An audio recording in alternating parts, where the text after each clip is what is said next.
it to order, declare a quorum of 6 members present, and start with workshop session C1, consideration, discussion, and possible action related to 2017-18 budget. Dr. Ely. Thank you, Dr. Yoke and members of the board.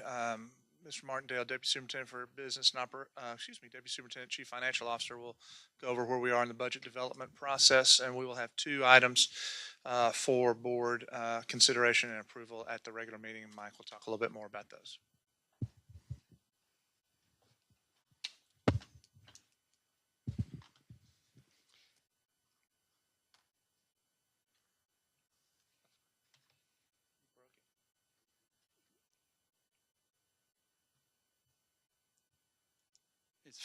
It's for effect.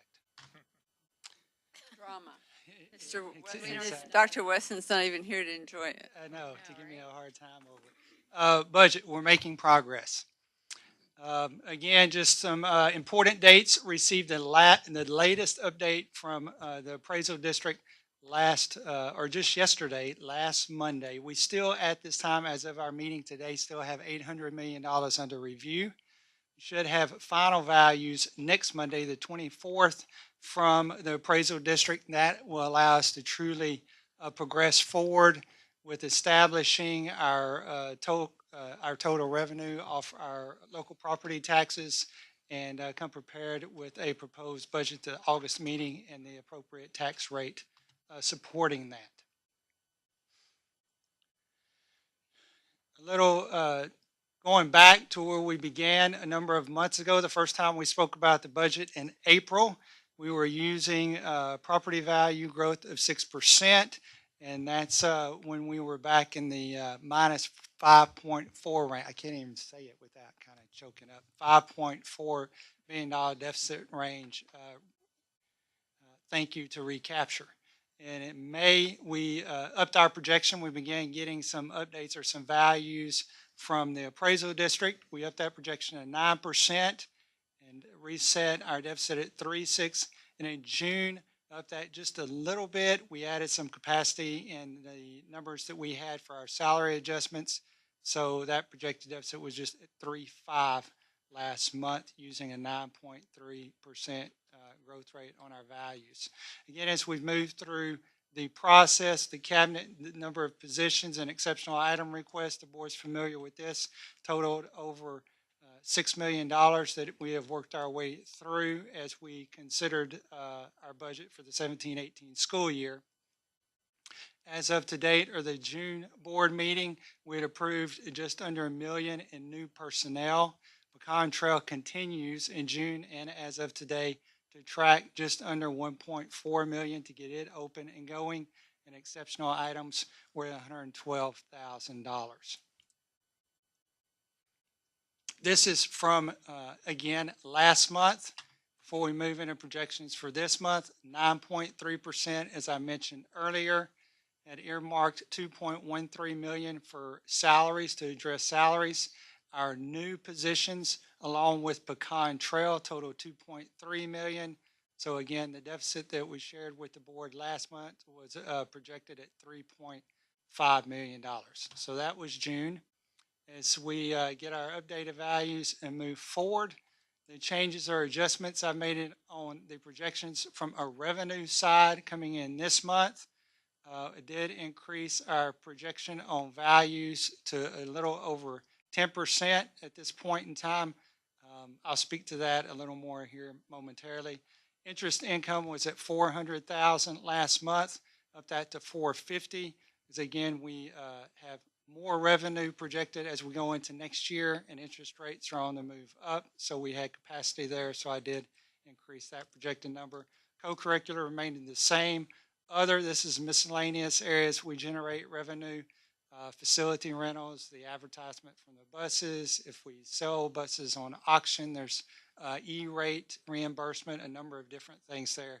And we're tracking well their current year, so felt comfortable adjusting those revenue projections, which you'll see on the detail page here momentarily.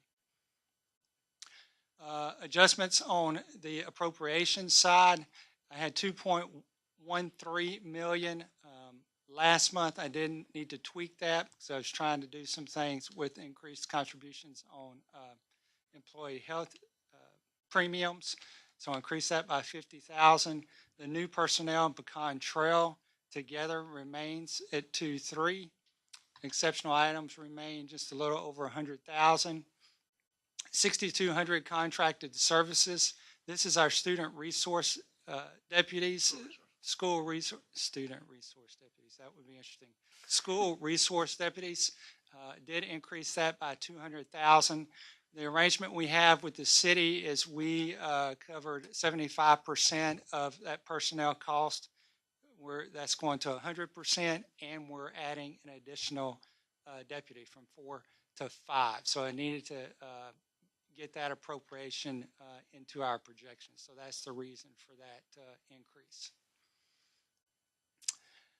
Again, on the little more detail on the salary adjustments that the board will consider at the regular meeting this evening, and that is that 2.18 number that I mentioned earlier. We will be proposing this evening that we increase employees' pay 1.5% off their base salary. It will cost us a little over $1.2 million. I have penciled in an increased district contribution on employee health premiums for those that are participating in the district's insurance. That cost about a total of about $150,000. And also the compensation plans for 17-18 to move into those will cost us around $790,000. And what the new compensation plan, that's a result of our TASB's salary study.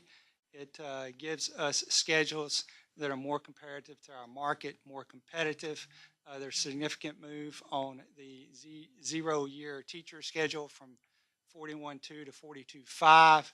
Does some other things for us in a number of areas as far as moving our minimum scales up to be more competitive. Some auxiliary positions like child nutrition workers, bus monitors, custodians from right at $8.80 to $10 an hour as a minimum. Classroom instructional assistants up from $9 to $10 an hour. This money will move those folks that are not making that minimum currently into that new recommended minimum. So it's going to cost us some money to adopt those, but I think it's an excellent investment in being able to get out and recruit and get folks and be competitive with our comparative markets. Here is our latest.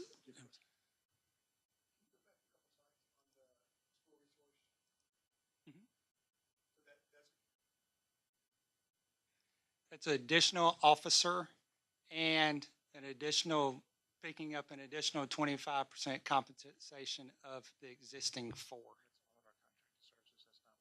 Oh yeah, this is not everybody. I'm sorry. The increase because of that, yes, I'm sorry. No, not the whole thing. The other question, from the original time that we did the proposal, besides this, were there any other cost? There was a couple other cost increases. So I guess my question is from our original option, we had the option of either creating our own and doing this. How are we doing in comparison from our original projection when we made our decision?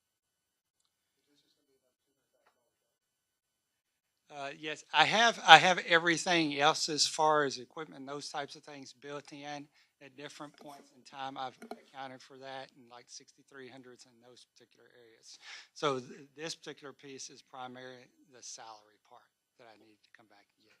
I think, weren't we knew we were paying 100% of the cost and that we were going to add another officer because of the new school. Yes, sir, we did. That's a growth So we're right factor. on then. And we are, and we knew also that we were going to have some one-time costs for the vehicles and outfitting the vehicles and equipment and those types of things that we were just going to have to pay. And we've absorbed those costs under current year. So what we're talking about is a 17-18 budget right here. So we're looking at salaries. And those. I guess my question is, from when we made the decision between either doing A or B, we're still in line with those projections that we came up Yes, sir. Absolutely.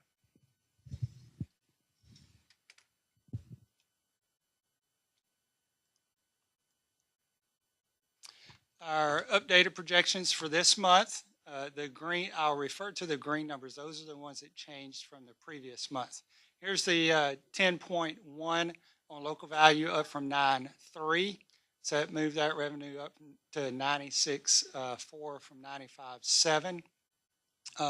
This arrow is for the 450 on interest income. I raised that from 400 to 450, and also on local other revenue from the 453 to the 5. So highlighted those adjustments on the revenue side. The 2.18 for consideration on salary adjustments that I alluded to earlier. Again, this is the 1.5% raise for all existing employees off of base salary. An additional total price tag of $150,000 for increased contributions on health premiums, as well as the equity adjustment to get us into those new proposed comparative schedules. This is the 7.8, Mr. Schaefer, that I referenced, 7.6 to 7.8, the student resource deputies, the change in that payroll, and that brings us from a 3.5 to right at a 3.0 at this point in time. Other changes I made in the out years last month, we had 1.25 running on increase in payroll as far as, in theory, what you would use for salary increases. So since we built some capacity in our local revenue projections, move those back up to really probably more of a realistic number at 1.5. Some adjustments here, the 81 and the 4. This 8.1 actually was reduced 200,000. This was 8.2, went up to 8.4. The movement here is I had accounted for utilities at the the middle school, the opening of the middle school and the elementary. Since we moved the elementary out, I pulled that number down and moved it to 1920 to account for increased utility costs because of adding facilities. The other movement, had this at 150,000. I didn't have this going up in 18-19. Did increase it by 30. Had this projecting it at 10%, increased it to 20, and had this at 1%. So trying to build a little capacity in our capital outlay in the out years, just so we're not as dependent on what we can do with deferred maintenance and bond money. The other adjustment had 750,000 here for additional positions, changed that to $1 million. Questions on this slide?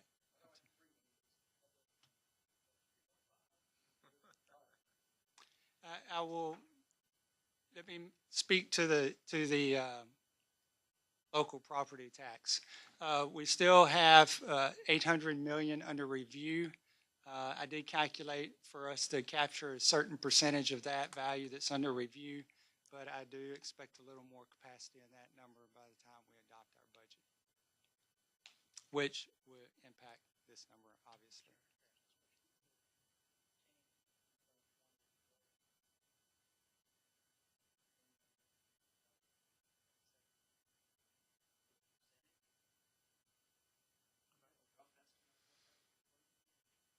Uh, 2% would be 1.6 million, so we're investing about 2.5%. There you go. I was close. Sorry, off 0.14. So yeah, we are investing percentage-wise equal to what we did in salary raises last year, but we're trying to help with insurance premiums. And I do believe when we consider at the regular meeting the new salary schedules, I think are something that are long overdue. The lower end of some of our salary schedules have lagged because we have used flat percentage raises, so they don't move up as quick as the upper ends. So we create disparity in those schedules. So we've got to reset those. I think that's a good investment.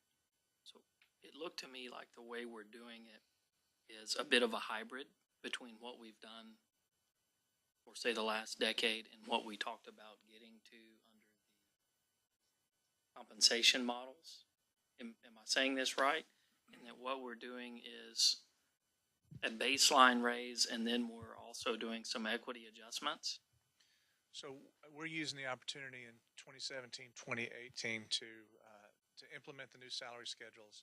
And to do that, we have to provide equity adjustments for those who are not on those salary schedules. So that's a one-time occurrence.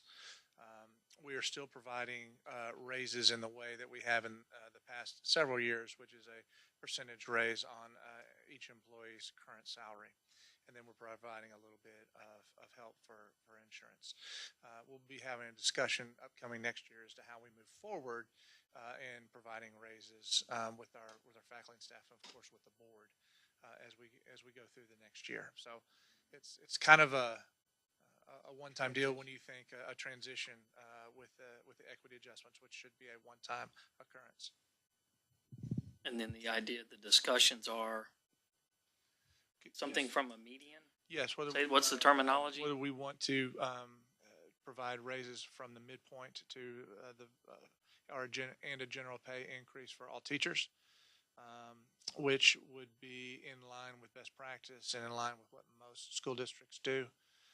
It allows groups of folks to move up within the same pay grades and within the same years of experience without getting the spread that we've seen happen between more experienced and lower experienced employees in the school district. So there's been a lot of discussion about that modification with the way that the school district might go forward with compensation. Have you had any feedback from any of the staff on that? So once we realized we had a little capacity in the budget in between the April and May meetings, we sat down with the Personnel Advisory Committee and kind of talked through what that would look like and what the ramifications were. In discussions after that, we realized, or at least I became convinced, to try to do something the end of April, May, or over the summer in a school year without properly giving it due consideration with all of our employees was probably something we would not want to do.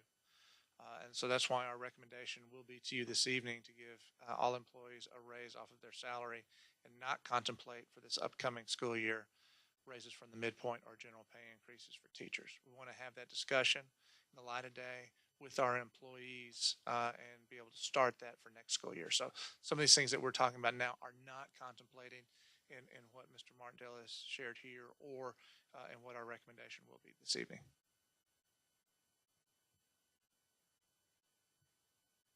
Mr. Martindale, do you have more slides, or is that? Just one more. Okay. Should be a graph of some sort. The equity adjustment would transition us to schedules that are more it provides us options as how do we consider raises in the future. So I think that's the first step, is we have to get the schedules more up to market before we even consider how we approach raises in the future. Our golden line, I was mistaken. I was calling this yellow as like a warning previously, but actually it's gold. So that's our money line, Mr. Harris. Yeah. So we're staying golden. That's what we're trying to do here. That's 17.5% of our appropriations budget each of those out years.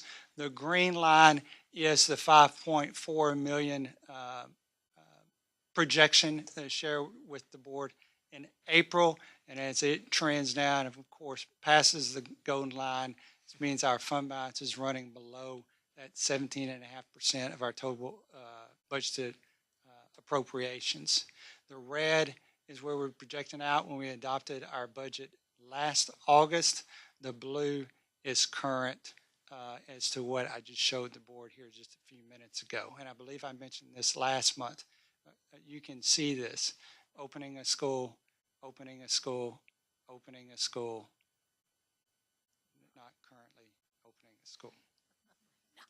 Not currently, like I said.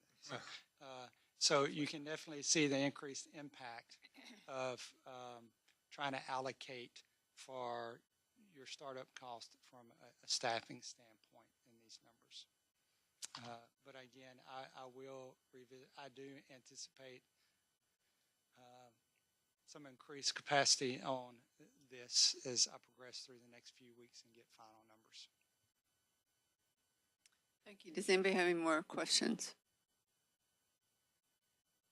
I guess the one thing that we should also just acknowledge is that when you look on the outward years, that the property tax growth is conservatively stated to be 4.5%. And though that isn't been what we've seen historically, and obviously at some point in time will peak out, but we don't know when that's going to be. So that gives us a little bit more comfort, the fact that it is very conservative going out.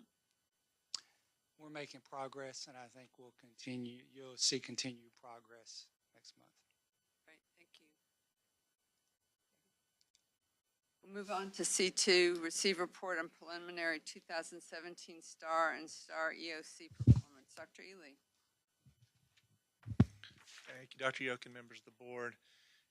Molly Perry, Executive Director for Special Services and Accountability, is here to share with you the preliminary results from 2017 state mandated assessment, both the STAAR and STAAR end of course results. As we say, these are preliminary and encapsulate every student who took a test in College Station ISD. These will be slightly different than numbers that will be used for the accountability system, what we'll hear about in around a month. And so with more information on that, Mrs. Perry.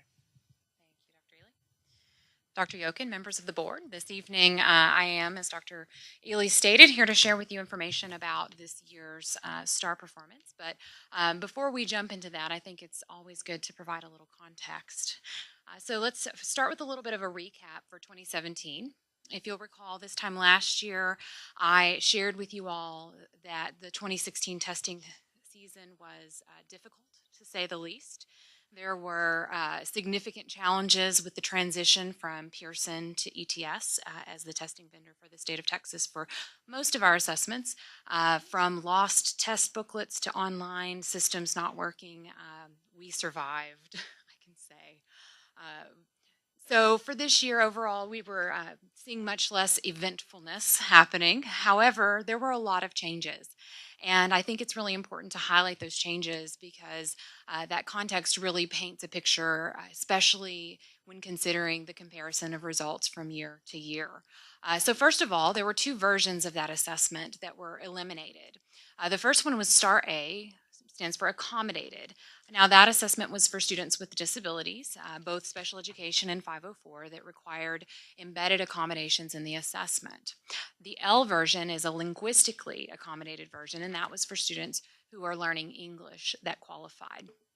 Both of those were eliminated, but they were also previously reported separately. So we have a large pool of students who previously were on different versions and not really seen in those overall school reports that are typically publicly available.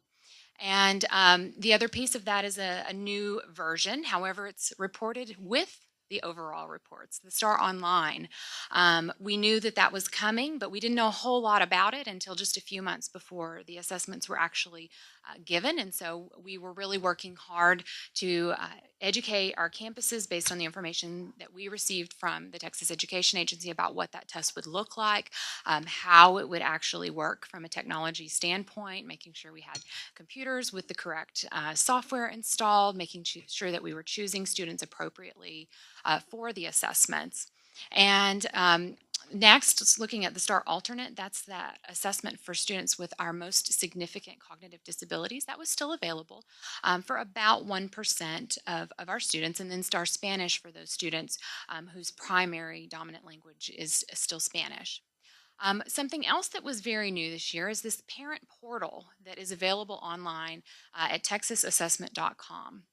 So TEA has clearly worked very hard on creating a parent-friendly interface with lots of graphics where parents can actually log in and download their students' reports individually. You do have to navigate the process of determining what your access code is and work through a few little things, but it is accessible online. In fact, I was able to download my own children's reports, and we communicated with our families about that, I would say about a month ago. Some of the other things available on the site are videos on how to help your child succeed and what is the STAAR test. And just wait, there's another one coming. The Star is Born. So I didn't check the volume, so I'm a little afraid. But I do want to show you one in particular. It's just under 3 minutes because I think it really helps to provide some perspective on the agency's view of the assessment and what is covered and what it really means.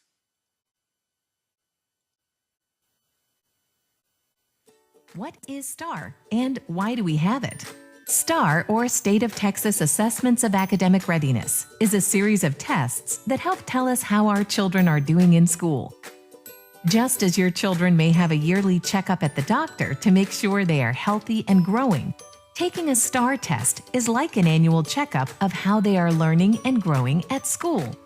Starting in 3rd grade through the end of middle school, students across Texas take STAAR tests in math and reading at the end of each school year. Some years, they also take STAAR tests in writing, science, or social studies, depending on which grade they are in. When students get to high school, they take STAAR end-of-course tests in English, algebra, biology, and U.S. history to show they are ready for graduation. You might be wondering what students are tested on. Every question on a STAAR test is connected to the curriculum that teachers teach in the classroom. The curriculum reinforces the state standards through the TEKS. You may have heard of TEKS, Texas Essential Knowledge and Skills. TEKS let teachers know what should be taught in class. For example, in 3rd grade, students should be able to multiply numbers up to 10 times 10. Think of TEKS as little bits of knowledge that students are expected to know by the end of a certain grade. STAAR isn't the only way to evaluate student learning, and it isn't meant to tell the whole story, but it is an important measure to look at, along with report card grades, teacher reports, and classwork. When all of these are put together, we can see a more complete picture of your child's true academic progress in school. The Texas Education Agency knows that as a parent, you play a very important role in helping your children succeed academically. In order to help you do just that, this year, you'll see a brand new STAAR report card. It's designed to give you a deeper look into how your child is performing in different subject areas and where they might need extra support. To learn more about what's on your child's STAAR report card, go to texasassessment.com and log in the purple box at the top of the page. Then use your child's unique access code found at the bottom of the STAAR report card. Once you're logged in, you'll have access to even more information about how your child did on the STAAR test. You'll be able to view the real questions from the test, what progress was made from last year to this year, which skills need more practice, and even more activities you can do at home to help them improve in the coming year. Although the STAAR report card doesn't tell the whole story, it is a valuable tool to have as a parent. Because the more you know, the more you can help your child grow academically. All right. So as you can see, the TEA is working to educate families about the STAAR test, and that was definitely a new component to this year's information available online. Another component to changes that I think are very important in understanding that comparison from year to year include the shortening of tests. This was in response to the requirement for students to spend less time engaged in the STAAR assessment. So for high school, the maximum for EOC was 5 hours, and then for our other administrations 3 through 8, that was reduced down to 4. If you'll recall, a few years ago, some students could take up to 2 full days, and so that's a significant change. In order to accommodate that, the number of test questions was reduced, in some cases, very significantly. So as an example, I've highlighted 3rd grade reading, changed from 40 questions in 2016 to 34 this year. 7th grade math decreased from 54 down to 40.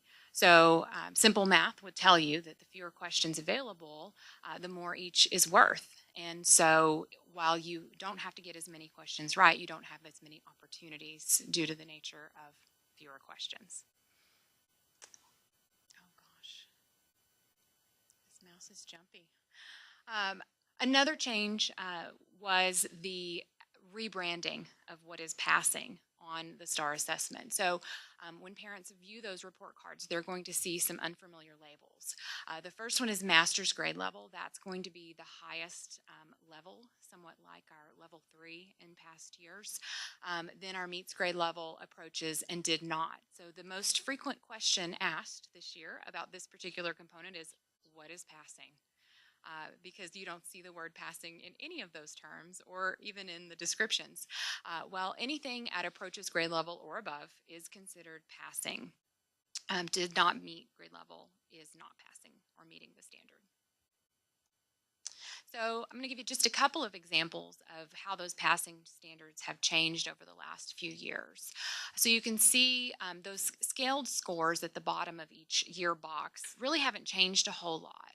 However, the percentage correct increased from 14-15 to 15-16 on the third grade reading, while the 40 number of questions stayed the same. Well, the 53% didn't change from last year to this year. However, the number of questions reduced, therefore you have to get more correct in terms of the percentage. Then looking at 7th grade math, very similar trend in terms of moving the number of questions down, but in this case, the percentage actually went up just a little bit and the scale score had a slight adjustment. So a little bit different perspective on what passing is. I think for most of us, we're very accustomed to that 70% mark being passing. However, this is a standardized assessment, and so in the nature of that, the percentage in order to meet that passing standard varies from test to test, from grade to grade, content to content. So we'll look at a math example here. We're comparing 4th grade math to the Algebra 1 end of course exam. So as you can see right away, you obviously get number of questions correct is different, but the number of questions on the test, it varies wildly from 34 all the way up to 54. The percentage correct also varies significantly from 50% for 4th grade down to 39 on algebra. And that's really not unlike many of the other contents and grade levels in comparison. And then you can see those scaled scores. Those are very challenging for most folks that don't enjoy statistics to understand. They really don't have a lot of meaning unless you have the rest of the statistical context. So I've shared with you several of the things that have changed. I want to highlight just a few more before we jump into the results. So in grade 4 and 7, another component to the changing amount of time was that we went from a full 2-day assessment down to 1. And so that means that there was 1 writing passage rather than 2 in the past. There were still 2 graders whose scores were averaged, but there was only 1 opportunity for the student to show what they know on an actual writing sample. We had shorter test blueprints, just meaning that overall the questions were reduced. There was less covered because of fewer questions. Same thing with our English end of course, and how they managed that was that they actually eliminated in the reading section all of the short answer questions. So the design of the test looked fairly different. There were some changes in Algebra 1 within the curriculum, and so that was changed in the assessment. I've already mentioned that the STAAR A&L were eliminated. That online version, though, is included in all of the scores, and we're not able to discern, just looking at our summary reports at the campus, district, or state level, which students took the online test, because they've not disaggregated those scores separately like they did with the accommodated and the linguistically accommodated version. And then finally, along with the rebranding of passing standards, there was some significant rebranding of accommodations. In the past, we had type 1 and type 2 accommodations, and we changed the language, and so that caused some confusion among staff as well. And we worked hard, as I said earlier, to make sure that our folks knew what that meant and were choosing appropriately based on individual student needs. All right, let's jump into how we did. There's a lot of context. So as a state, if we look at the English version of the assessment, so we're not considering Spanish at this point, and we take out any of those accommodated or STAR L assessments in 2016, just the the straight English passing rates. You can see right away that with the exception of some grade levels in math that had a slight increase, the state saw fairly significant drops across the board in some cases, and minor drops in other areas in terms of just the percentage of students meeting the passing standard. So these include STAAR Online for 2017, but they also include all of those students who would have been excluded in 2016 taking A&L. Looking at end of course, we saw very similar trends with those same comparisons. So there's been a lot of discussion about this across the state. You may have seen some of the headlines. I pulled just a few of those to highlight. At first blush, it's, Texas students are not as smart as they were the year before. Or, what do these scores mean? People are upset. And I think that it's important for us to really dig a little deeper and understand what these scores mean, and also understand why we might be seeing those discrepancies. The headlines certainly don't tell the whole story. So what do our trends look like? Well, they're fairly similar to the state. And in fact, some areas we saw more significant declines when looking at it through that same lens of excluding out those testers that would have taken L&A in the prior year, as well as those this year. Same thing with end of course exams. At first glance, looks alarming. So let's dig a little deeper and look at our results compared to state results by the all student level as well as student group. So we'll start with reading in grades 3 through 8. I went ahead and incorporated all of the versions from the prior year because I think that gives you maybe a green apples to red apples comparison. So first of all, looking at elementary reading, you can see right away that there was some variance between certain student groups. I'm going to maybe spend just a moment acclimating you to the charts, and then we'll move a little more quickly. So we've got the percentage of students meeting the passing standard. We've got all students who are Hispanic, Asian, African American, white, 2 or more races, those that are economically disadvantaged, English language learners, and then special education. So we have 3rd grade on the left, 4th grade on the right. We are red and the state is blue. All right. So you can see right away at the all students level, our students outperform their peers across the state. And then in a number of the individualized categories, including, let's see, our students who are white, those that are 2 or more races, we are above the state. Right. And then in some areas, we're a little lower in certain student groups. So let's take a look at 5th and 6th. You'll see similar trends. Overall passing rates are a little lower, but that trends along with the state. Sometimes the discrepancy of our performance compared to state is higher, and sometimes it's a little lower. If you'll recall in the past, one of the areas of focus, and continued in the future of course, is the performance of our students who are African American, economically disadvantaged, in some cases our English language learners, and our students with disabilities. Absolutely. So 5th grade, when it says first administration only, that's of course 5th grade because 6th grade only has 1 administration. If you'll recall, in the 5th and 8th grade, we have a student success initiative where students are required to pass the assessments, and they have 3 opportunities. So we really are just focusing in on that first administration in these assessments. Then looking at middle school, 7th and 8th grade, you can see similar trends with some different variances depending on the level and student groups. Then looking at math through that same lens of comparison as well as grade levels, we have elementary, 3rd on the left, 4th on the right.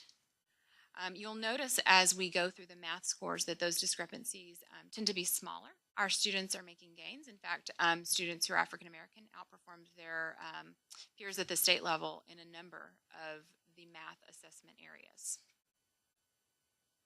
Similar trends in 5th and 6th grade. And then middle school, again, 8th grade, this is our first administration only of math. We've got 7th on the left, 8th on the right, with our overall performance continuing to trend higher and some variance among specific student groups. If you'll recall, this is another one of those opportunities to share that I have every year. In the middle school grades, we have many students who do not take the grade level STAAR assessments. In fact, this year we had over 400 students take an algebra EOC in the middle school. So it does become a little more challenging to compare ourselves to the state because the rate of our middle school students taking algebra is more than twice the state rate. So let's look at writing in grades 4 and 7.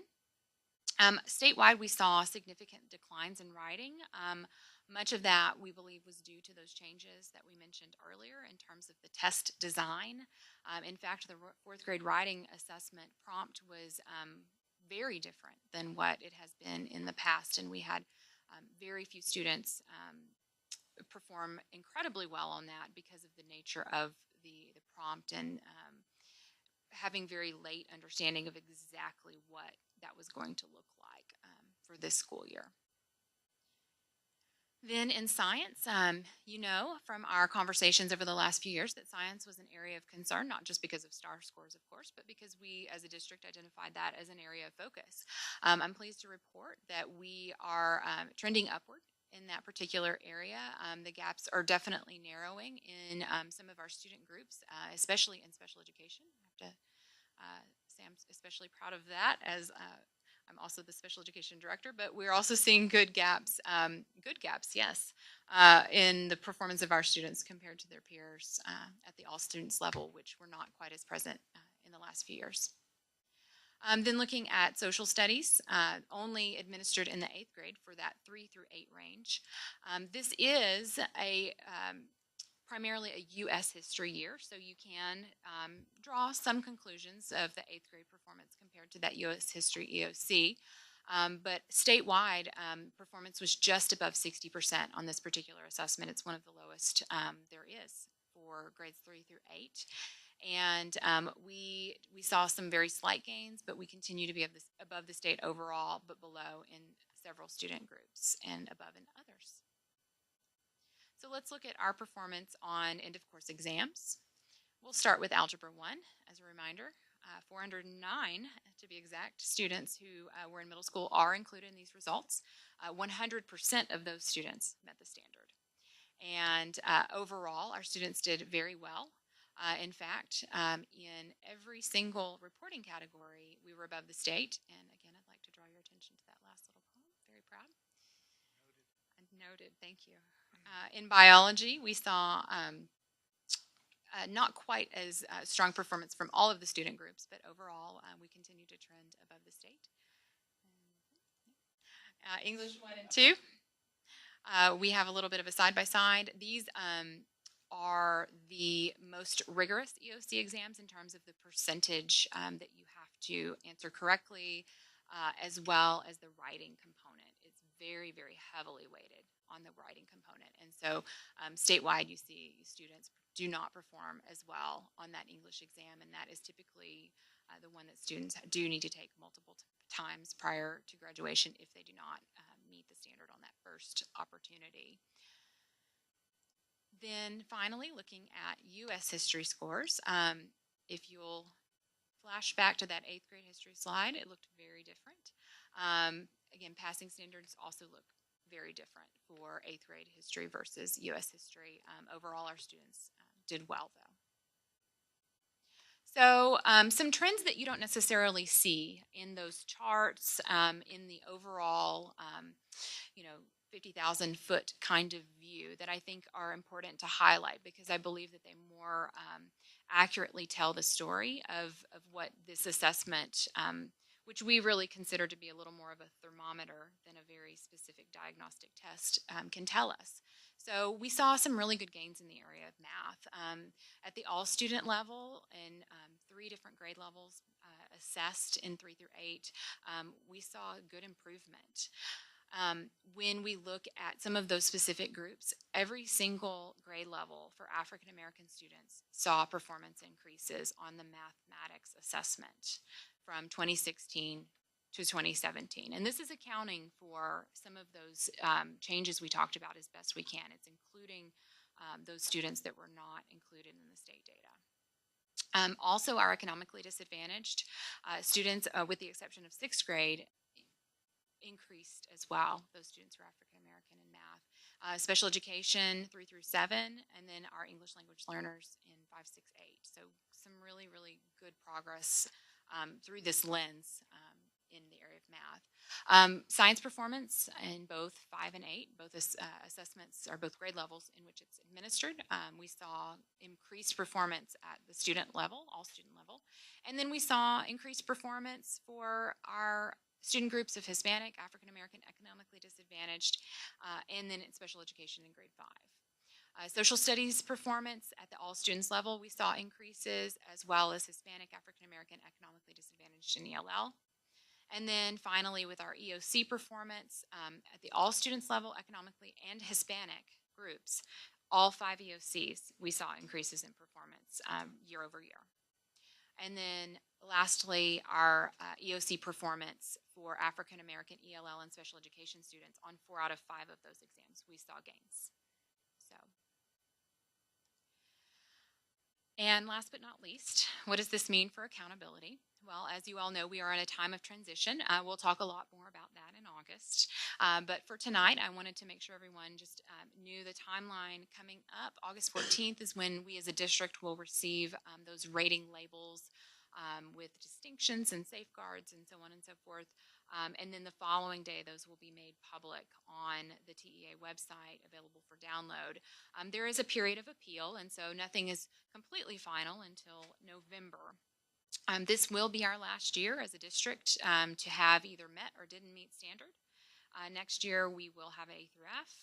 The following year campus will have A through F, but what exactly that is all going to look like is going to be dependent greatly on commissioners' rules that will be written since House Bill 22 has been finalized. So stay tuned. There is always more to come.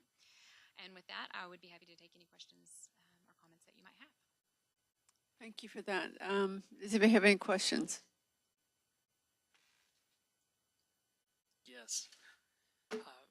It seemed to me a fairly consistent trend was that our economically disadvantaged students performed below the state average.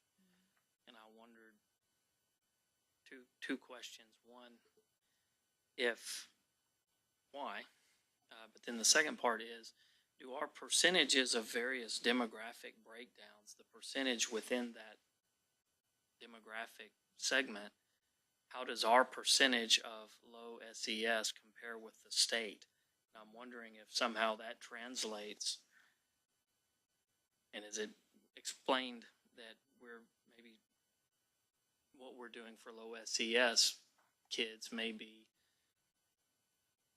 transitioning throughout those graphs? Does that make sense? It does. We did share some information, excuse me, the other day in regards to looking at our student groups by race and ethnicity, white, Asian, Hispanic, African American, and so on, and what percentage of those kids in College Station ISD receive free and reduced lunch, and what percentage don't. And it was fairly eye-opening. That the specific question that you had was, how does that compare to the state? And we have not really run that. I couldn't speak knowledgeably about what that does at the state level, but knowing in College Station ISD, and when you look at white children in CSISD, 85% of those kids are not on free and reduced lunch, and 15% are. But you look at our African American students, and 78.4% of our African American children are in poverty and do receive a free or reduced price lunch. That does the effects of poverty do have noticeable effects on student performance. What we know about that is that students who do come from poverty have less chance of practice than their more advantaged peers. and overcoming the lack of experiences and the lack of academic practice in certain key subject areas is something that we have to work at as a system to overcome. And so those are some of the things that we know, and like I said, we have not made the comparison on a statewide level, Mr. Harris. Okay, thank you. Is that both of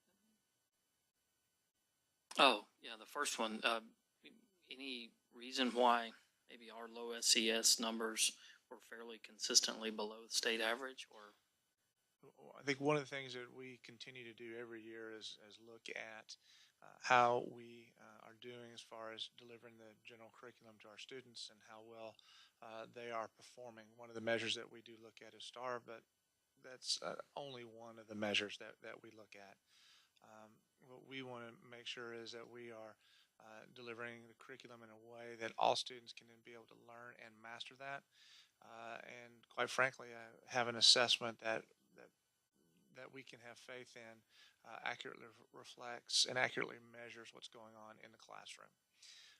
And so as to how we perform relative to the same peers at the state level, we have traditionally, or last few years at least, been a little lower as a percentage in comparison to our economically disadvantaged folks around the state. Something we continue to address, as I said, the nature of poverty and how that affects our children. Any other questions? I have one. I mean, this is very concerning on the African American and economically disadvantaged. When you were going through the results, and on a couple of them you compared from last year to this year, it's in general, how do you think? As a percentage, you think it's most categories we've shown improvement from last year to this year? So I would And if say. so, what do you think is causing that? Okay. So I would say this slide really captures some of those gains that aren't necessarily captured when you're just comparing current state to local district, because it can be very concerning to see a gap, and it is to us as well. Those are the things that we really take very seriously when we're having conversations and planning, and what is our focus and what is our district improvement plan going to look like, and how are we as a district going to reduce and eliminate that gap. But the next question becomes, are we moving towards closing it? Yes, there's a gap right now, but is it better? Is it worse? Is it the same? And so these are some of those areas, especially if you look at African American math. Every single grade level, we saw gains. We may not have closed the gap yet, but we are definitely moving in the right direction. Same thing with science for both African American and economically disadvantaged, as well as social studies, EOC performance. So yes, we still absolutely have work to do, and we think that it's important that all of our learners are successful. But we also need to step back and evaluate that some things we're doing are having the intended effect, and how can we do more of that, and how can we, especially in reading where we're not seeing as many gains, have a stronger impact.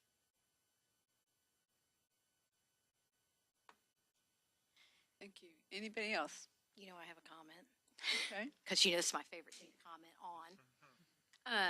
A couple of things. One, you know, I think it is something that we have to look at, as long as we're making gains. We all know how I feel about the STAAR test anyway, because I don't know that it tests what it needs to test, and I'll always stand by that, unless somebody proves me different.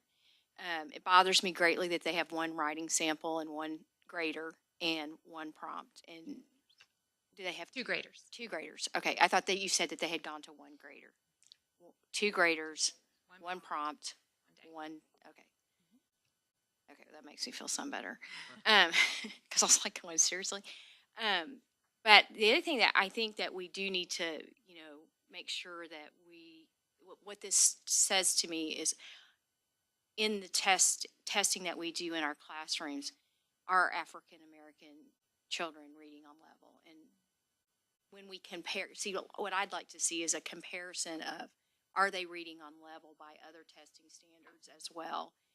And not just I know that you have to report on this, but to me as a board, I think that we need the other information to clearly see where we really stand with whether they're reading on level or not. And you know, again, you have to take into consideration that you have children, I'm just going to say it, that don't test well, number one, and number two, that don't want to test well. I mean, they come in and this is their opportunity to say, I don't care, and not do well on this test. I mean, there's those things too. So I'm more interested in, this is something that we can look at, but I'd really like to see it in comparison to what are we doing on level with the African American, and like pull that out and let's compare that as well, or add it to it instead of just this one test that I hate so much. And there are lots of people who would agree with me. The end. And I think we would be several of those people that agree with you that this is one test, one day in a very standardized way, and that we have a lot of other ways that we really rely much more heavily on in terms of not only assessing student performance, adjusting our teaching and learning, as well as reporting to parents. And so our elementary students, parents do receive every 6 weeks where their student is on the leveled reading system. And we look at those data in our community-based accountability at the third grade as well as the first grade level.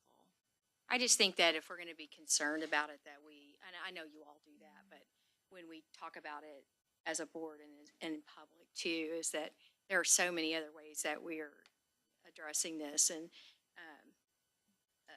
I hate for us to focus on this one thing. I don't think that it's not something we shouldn't look at. I just think it ought to be looked at in regards to other things that happen within the district. We need to remember that. That's my comment. I mean, we shouldn't teach to the test? I think that's correct. Well, the other thing that kind of concerns me is that we're putting a video out for parents to see, and we're saying that all these things are important in the assessment of your child, but we don't really then back it up with what the conglomerate assessment's going to do as far as whether or not your child gets to go on to the next level or not. So I don't know whether there's an opportunity for the district to give feedback on that, but I think that's very misleading to parents. You know, and if there's a way to also give feedback to the state.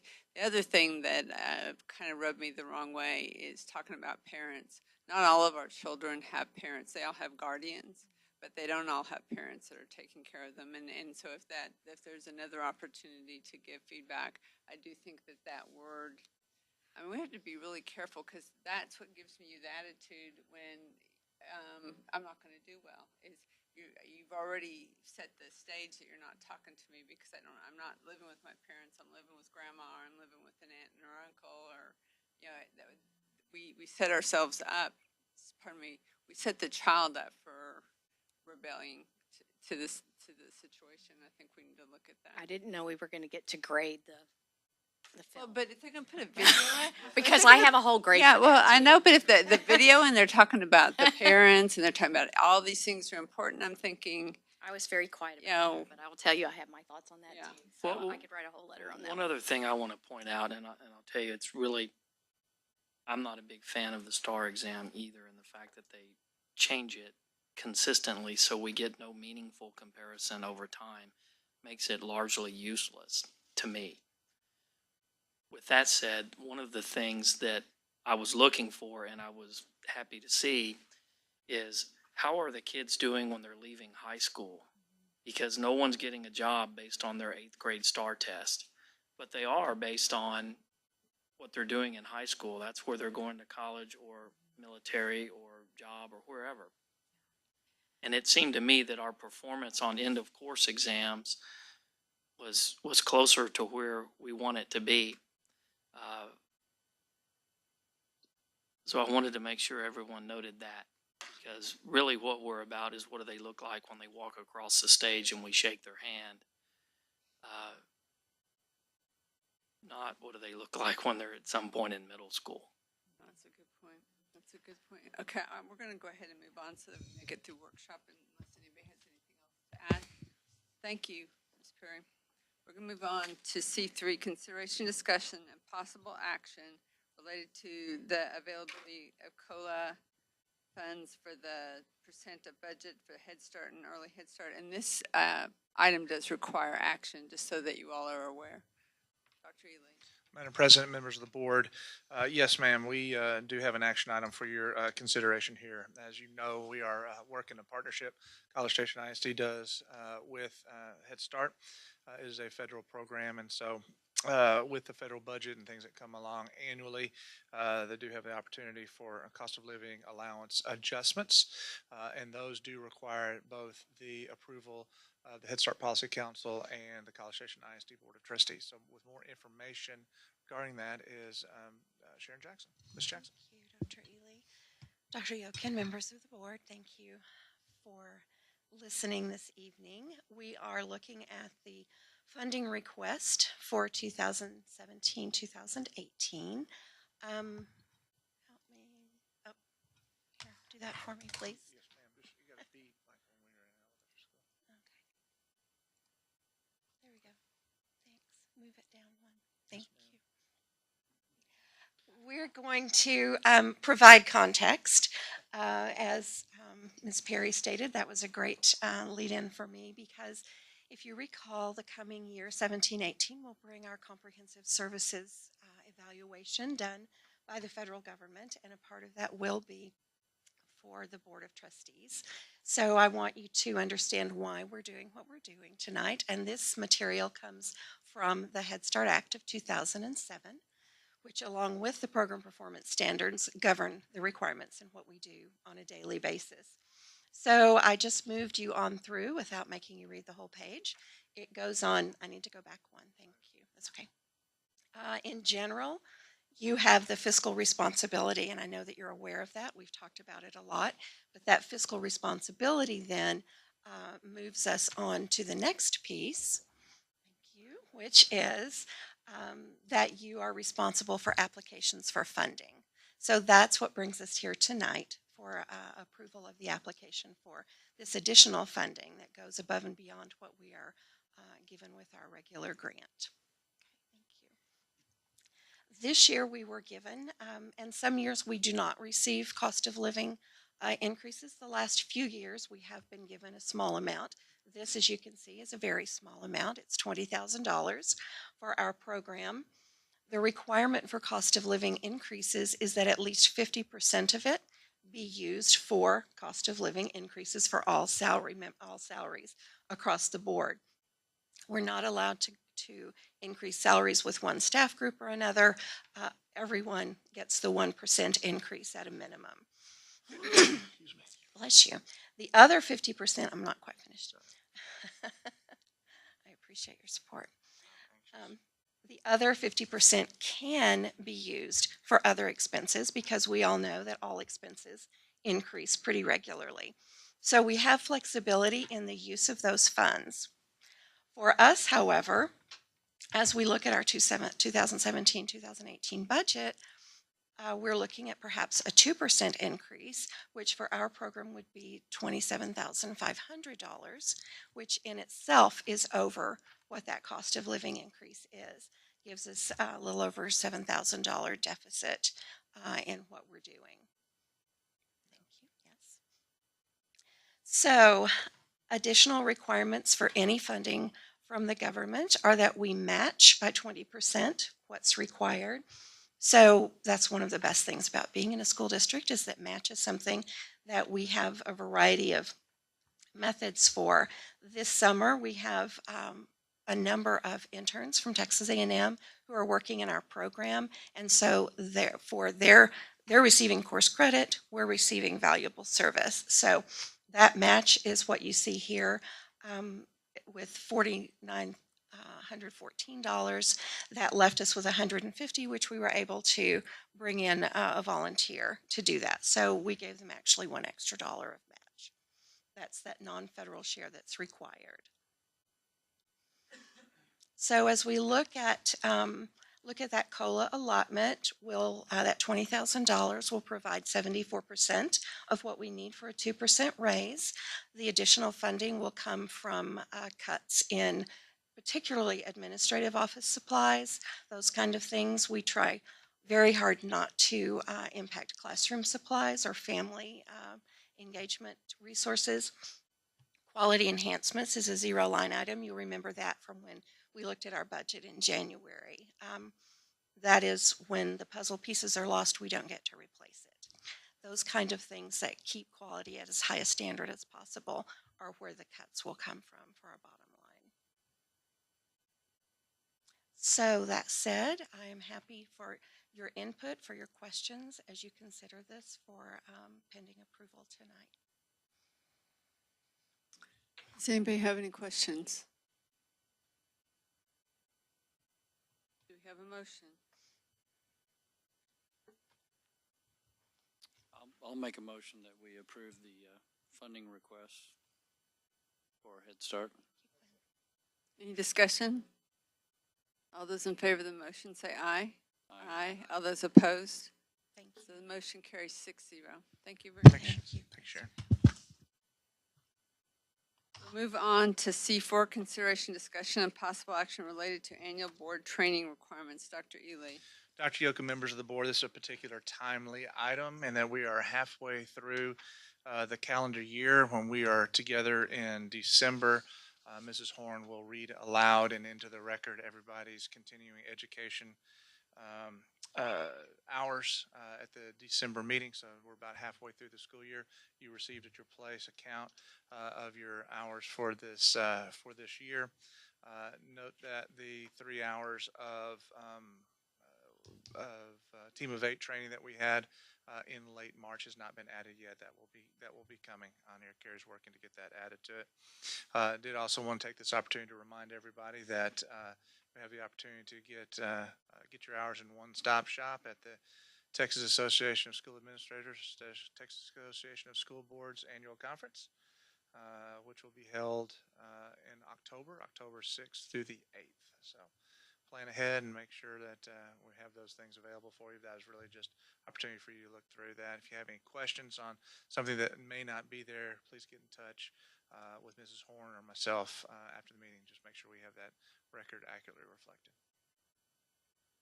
Then we'll move on to C5, consideration, discussion, and possible action related to selecting a delegate and alternate delegate for the Texas Association of School Boards Delegate Assembly on October 7th, 2017. And so everybody look at your calendar. And October 7th, 2017, a football team that says Roll Tide will be in town playing the Aggies, and that means in town here in College Station. The actual convention is in a town called Dallas. So we're in full disclosure, but we do need to start thinking about selecting a delegate and alternate delegate. So if we have anybody who wants to volunteer right now, obviously we'll have that taken care of. If not, then we can have discussion as we go on the next couple of months, but I wanted to go ahead and point out a potential conflict in some people's scheduling. Can we volunteer someone else? No, Perhaps you who's not cannot. at the Who's not here? No, you may. Can we at least tell him that we did? Can we just tell him we did? You can always watch the video. Yeah, let's do that. He's probably gonna watch this. Yeah. He will find out. Okay, No action. no action. On that, pardon? All right, on that, we're going to go ahead and adjourn, and we'll be back at